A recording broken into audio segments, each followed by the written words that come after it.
Il s'appelle Michel. À 40 ans, alors qu'il réussissait sa vie professionnelle, il a décidé de tout quitter pour devenir berger. Hop, hop, hop, hop. Katia l'a interrogé sur son parcours et sa nouvelle vie. Salut, Bonjour, Michel. comment ça va? Bien et toi? Ça va? Rentre. Alors ça, c'est ton antre. C'est ici que je vis. Ouais, petite cabane de 45 mètres carrés que je me suis fabriquée tout seul. Tu n'es pas souvent dedans.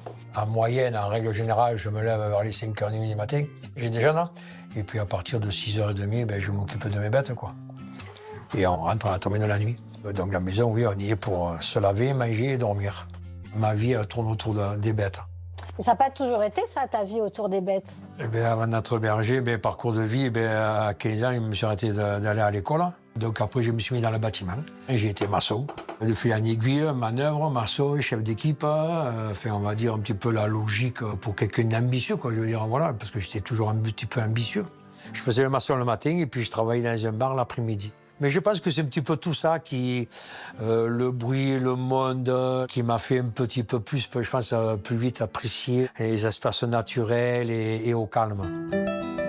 À force d'enchaîner les chantiers, les services, la course à la réussite, à 40 ans, Michel arrive au bord du craquage. Et c'est alors qu'une rencontre va tout changer. J'ai rencontré un monsieur qui était berger et sa passion, il me l'a remise. Et je me suis mis à fond là-dedans depuis 2000. Et je ne regrette pas mon choix, quoi. Ah ouais, elles te reconnaissent, hein? Ah oui. Hop, hop, hop, hop. Viens là, viens. Ah, j'en ai une qui boite derrière. Elle a dû se mettre une épine dans le pied parce que hier, elle ne boitait pas. J'imagine que ça n'a pas dû être si simple de devenir berger. Il n'y a rien qui est simple pour venir ou berger ou un autre métier. Du moment que tu changes d'activité professionnelle, il n'y a jamais rien de facile. Pour avoir des espaces, à qui acheter tes bêtes, je me suis battu. Tu les connais toutes? Pratiquement, tu me les mélangerais, mon troupeau, au milieu d'un autre. Sur 150, j'en reconnais 140. C'est mon troupeau, je les surveille, je les bichonne, c'est mon plaisir. Plus je vais m'en occuper, mieux je vais gagner ma vie dans un cadre que j'ai décidé de vivre. Pour atteindre ce bonheur, il lui aura fallu 10 ans de travail et de persévérance. Mais aujourd'hui, entouré de ses 200 brebis, il se sent libre et heureux. C'est cette chance-là que j'ai, que je fais ce que je veux, quand je veux. Moi, depuis 25 ans que je suis dans les brebis, pas un seul matin, je me suis encore dit, putain, il faut se lever pour les faire bouffer ces bêtes. Il y en a certains qui sont dans les bureaux ou ailleurs, qui dès le lundi matin se disent, putain, vivement vendredi. Tant que t'es un homme heureux. Oui, Tu t'es donné les moyens d'être un homme heureux. voilà. Je suis bien où je suis. Je suis où je dois être.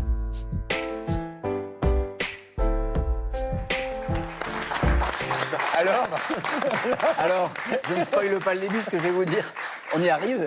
C'est qu'au fond, Michel, il n'a pas découvert qu'un métier, c'est que ça lui a juste permis, on le dit souvent dans l'émission, que ça ralentit, davantage d'accomplissement, je pense aussi. Ce qui est merveilleux avec lui, c'est que vous le voyez, là où il évolue, il peut regarder des couchers de soleil, des levées de soleil, il est avec ses brebis, personne. Moi, c'est vous, mon lever de soleil. Oh, c'est adorable. Gat, on va aller lever des brebis. Hein. On va y aller. Il n'y a pas d'urgence, donc on est à deux. Hein. En tout cas, c'est ce que... Merci, sympa. C'est ce que tout le monde recherche, c'est que Michel est épanoui. Et là, j'en viens à cette conclusion. Gat, c'est une bouteille d'eau à la mer.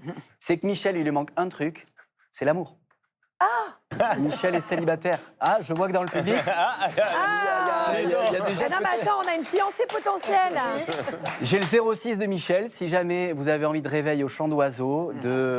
Par contre, chez lui, il n'y a pas de réseau.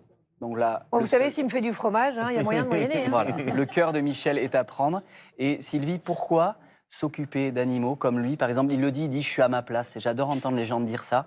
Pourquoi ça nous fait autant de bien? Parce que vous savez, on dit toujours faire du bien nous fait du bien, donc nous occuper des autres, ça nous fait du bien.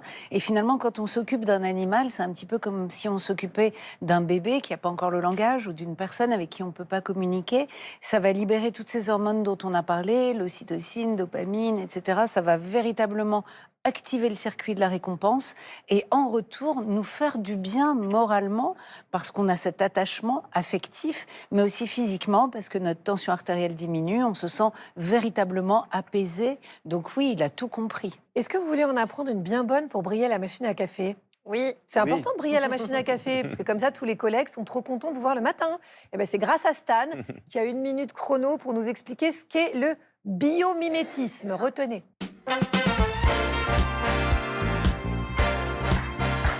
Eh ben c'est parti. Alors le biomimétisme, en fait, c'est le fait de plagier ce que la nature a inventé depuis des millions d'années pour résoudre nos problèmes. Et vous allez voir que la planète Terre est un formidable bureau d'études. Prenez le velcro, par exemple. Son inventeur suisse remarque que des bardanes restent accrochées au pelage de son chien après une promenade. Il copie le système des petits crochets de la plante pour inventer le scratch. Passons au Shinkansen, le train à grande vitesse japonais. Son aérodynamisme qui lui permet d'atteindre les 320 km/h est inspiré du bec du martin pêcheur qui plonge en piqué dans l'eau sans faire d'éclaboussures. Les termitières, par exemple, elles maintiennent une température stable malgré les fortes chaleurs extérieures grâce à un système d'aération naturelle. Les architectes s'en inspirent aujourd'hui pour construire des bâtiments qui se climatisent tout seuls. Et puis, il y a ce que je préfère, la bioluminescence. Ces animaux, comme les méduses ou les planctons, qui brillent dans l'obscurité sans consommer d'énergie, ou du moins très peu. Leur protéine lumineuse est étudiée par la communauté scientifique pour remplacer à terme l'éclairage urbain. En fait, la nature, elle a 3,8 milliards d'années d'avance sur nous en termes de recherche et développement. Forcément, elle a pris un peu d'avance. Oh, parfait. Oh là là, Franchement, dernier mot sur le gong. Vous connaissez Flipper le dauphin? Oui. Vous connaissez Lassie? Oui. Ah, la mignonnerie de Lassie. Beethoven? Ah oui. Bon gros pâteau là, trop mignon. Eh ben, sachez que dans la vraie vie, les animaux sauvent vraiment des vies. Arnaud nous livre sa happy thérapie.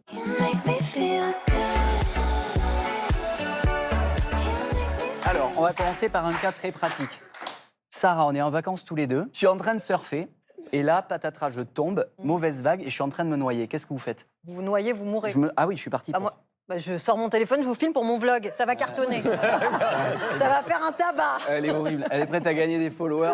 Oui, je comprends. Moi, c'est pas un truc qui me choque plus que ça. Hein. Une belle solidarité, c'est quand même assez sympa. Alors, vous allez voir justement, heureusement que je compte pas sur vous, parce que vous allez voir la différence entre les hommes et les animaux avec ces images. Regardez comment les animaux réagissent dans ce genre de C'est situation. vrai que ça, c'est ma passion. Je peux regarder ça jusqu'en mai prochain, mai 2027. Plutôt que les élections, je vais faire ça, moi. Là, ce petit garçon, il est sauvé. Il y a les éléphants. On voit que on se demande à force si les animaux sont pas au final là pour nous protéger. Alors c'est vrai pour les animaux domestiqués comme les chiens qui ont développé vraiment une capacité à comprendre nos émotions. Mais il y a d'autres espèces, on en parlait tout à l'heure, c'est les singes. Ils ont des mécanismes qui poussent à protéger leurs petits et c'est tellement puissant que ça peut s'appliquer à d'autres espèces comme la nôtre. Et alors, si on vous montre cette image, je pense que vous vous en rappelez, c'est celui de la gorille femelle Binti Jua en 96. Là, on est dans un zoo à Chicago et il y a un petit garçon qui tombe dans la fosse. Et là, regardez, elle le récupère Oh. et elle va tranquillement le déposer à l'entrée qui est réservée aux soigneurs pour permettre le sauvetage. C'est quand même pas adorable. Trop émouvant. C'est émouvant. Il y a certaines personnes en plus qui les éduquent, les animaux, pour venir en aide aux autres personnes. C'est le cas évidemment des chiens d'aveugle que vous connaissez. Mais là, je vais vous présenter un autre petit chien adorable, c'est Corée, c'est un sublime labrador. Alors lui, ce qu'il fait, c'est que sa maîtresse est diabétique. Et quand elle est en pleine crise d'hypoglycémie, regardez avec sa truffe, il lui rappelle qu'elle doit se faire une injection. Elle va même lui ramener une bouteille de soda pour qu'elle ait son taux de sucre. Et tout ça grâce à quoi? Regardez cette jolie petite truffe, c'est l'odorat. Parce qu'en fait, l'odorat est 10 000 fois plus puissant que celui des hommes et permet de détecter des cancers et même prévenir des crises d'épilepsie. Et vous savez, Arnaud, on dit aussi que l'entraide, c'est l'autre loi de la jungle. Hein, c'est pas la loi du plus fort uniquement. Oui, c'est Il y a ça. vraiment cette notion d'altruisme, d'entraide interespèce. Je rebondis sur ce que vous dites, l'entraide, parce qu'on peut se poser la question de savoir si nous, est-ce qu'on leur envoie un moment, est-ce qu'on renvoie l'appareil aux animaux? Et il y a une expérience, je sais que vous l'avez vu, Agathe, c'est sur la façade atlantique cet hiver. Il y a eu des conditions atmosphériques qui étaient très compliquées, donc il y a eu beaucoup de vent. Et il y a notamment des victimes, comme les petits macareux. Regardez, c'est un petit oiseau Non, c'est tellement beau, qu'on les voit sur la macareux. façade atlantique. On en retrouvait plein cet hiver sur la plage, morts, tout simplement parce qu'ils n'arrivaient pas à contrer les vents violents. Donc il y a une chaîne qui s'est mise en place avec une association aux Pays-Bas qui s'appelle Egal Aldia. Et les particuliers ramenaient les oiseaux dans cette association et ils ont organisé un lâcher à Saint-Jean-de-Luz où tous les gens qui avaient participé à cette chaîne humaine pouvaient venir et relâcher les oiseaux qui sont repartis pour les survivants qui étaient justement récupérés par des anonymes qui leur ont porté les premiers soins avant de les amener dans D'où cette l'intérêt association. de préserver les bancs de sable, les plages, parce que c'est autant d'endroits où les oiseaux peuvent faire des pauses. Donc vous Merci voulez terminer Arnaud. sur une note positive. Ah, ça fait du bien, un peu je sais pas, d'émotion, d'amour.